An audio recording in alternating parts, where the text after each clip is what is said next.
Every day, we have the opportunity to face challenges in the same way that we always have. Every time we hit a hurdle, we can either identify with our limitations as someone who is incapable, unworthy, or we can identify with our potential, to step outside of our comfort zones and to view the world and ourselves in an extraordinary way. When I was 20 years old, I was accepted to study abroad in a cultural exchange program, a very coveted slot to Tanzania. I was excited to start making documentaries to explore different cultures. And 2 weeks before I was supposed to leave, my father began to get very sick. And he sat down at the kitchen table with my mom, and my mom said, "Do you think we should let Chris go to Tanzania?" And my dad said, "Yes, I think it will change his life."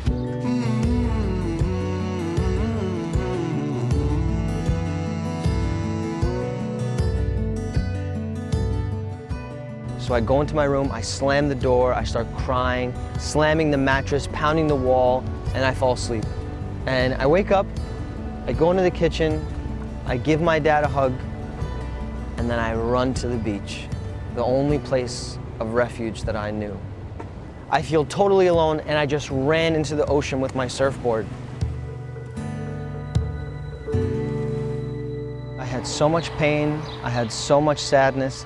I externalized it in the form of adventure, in the form of travel, but do you know what it was? I was running from myself.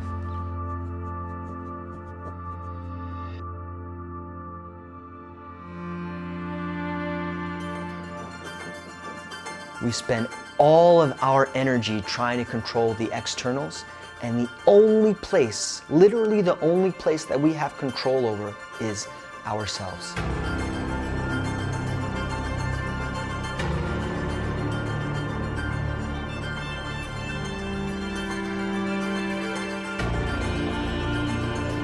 If you were to be a surfer to think about controlling the ocean, it would be insane. But it's the same in our life, and it's the same in our business. We can't control the externals.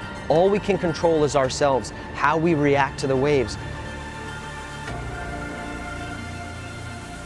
I mean, really, at the end of the day, we're all just one phone call away from total devastation. We're all one phone call away from having our life turned completely upside down. But really, the only thing that we can control is not the wave, but our response. I don't like going back to this moment. I hate it.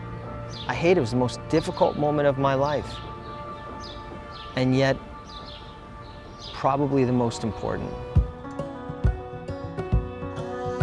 We have to consciously, consistently step into activities that make us uncomfortable. That could be wrestling a 600-pound Japanese sumo wrestler. That could be racing on horseback along the Mongolian steppe.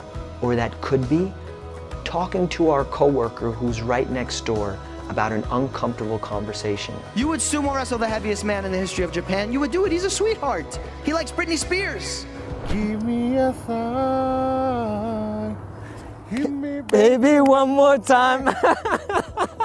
What we find is that when we're in a challenge, it's uncomfortable at first. Maybe we're scared. But once we step over the edge of that wave and start riding it, we develop confidence in ourselves. And the next time we can surf a bigger and bigger wave. We're not the limited versions of ourselves that we think we are. When we change our mind, we change the world. That's the only way to change the world.